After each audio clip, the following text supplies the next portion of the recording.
this on? Can you hear me? This a little better? Thank you. It's nice to return to speak at FSO again. I like to take a couple minutes to tell a story. I'm acutely aware that I'm standing in the way of lunch, so we'll lighten it up just a little bit. If there's a story circulating in the industry and around Freddie Mac that I think is has the makings of urban legend. And if anybody could find out if this story is true, I'd love to know. Send me an email. I might pay you for it. The story goes something like this. Some researchers at a university took 5 monkeys. They put them in a cage. Outside the cage, they held just beyond their reach a bunch of bananas. And they noticed that the monkeys were hungry. They wanted to get to the bananas. They couldn't. They were frustrated. So the researchers wheeled in a set of stairs. And sure enough, the monkeys learned how to climb the stairs, reach for the bananas, and satisfied their hunger. So the researchers, and I think this was a little mean, decided to wheel in a high-pressured hose. And every time the monkeys attempted to go up the stairs, they blew them off the stairs with the high-pressure hose. But not only did they blow the monkey off the stairs, they watered down the entire group of 5 monkeys. And soon, the monkeys learned not to go up the stairs.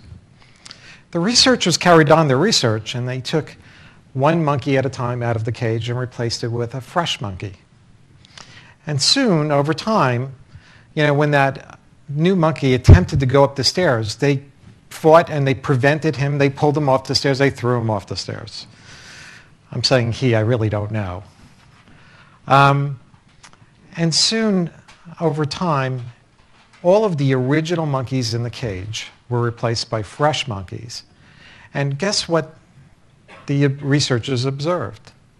That the behavior of throwing the monkeys off the stairs to prevent them to get to the bananas carried on. And so when asked the question, why did this happen? The researchers answered to themselves, it was always done that way. And hence, my story for outsourcing. You see, I believe in any organization, not just a Freddie Mac or a GSE, any organization, the greatest obstacle to a successful outsourcing arrangement is an ingrained culture. Okay, an ingrained culture that prefers to do it the old-fashioned way, the way it was done before. Now, what does it take for an organization to get beyond that, to get beyond the ingrained culture and move in a different direction? I believe there's 2 things that it needs. One is very, very strong leadership, a very special management talent. And the second thing it needs is a burning platform. What I'd like to do is tell you how it played itself out at Freddie Mac, because I think both of those things existed at a period of time of great stress, great change in the mortgage market.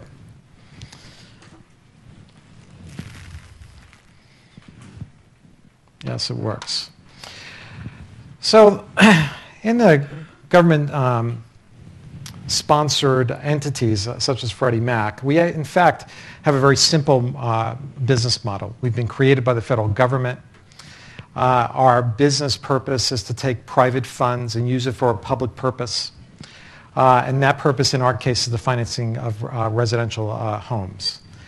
In fact, what the diagram illustrates here is we have, in fact, a very simple way of doing business. We buy mortgages from mortgage originators. We securitize them. We put them into the marketplace, Wall Street, capital markets, and sometimes we buy them back and put them in our retained portfolio. Sometimes we regret doing that, but nonetheless, it does happen. What the diagram doesn't really show you is the massive scale by which the GSEs, in fact, do this business.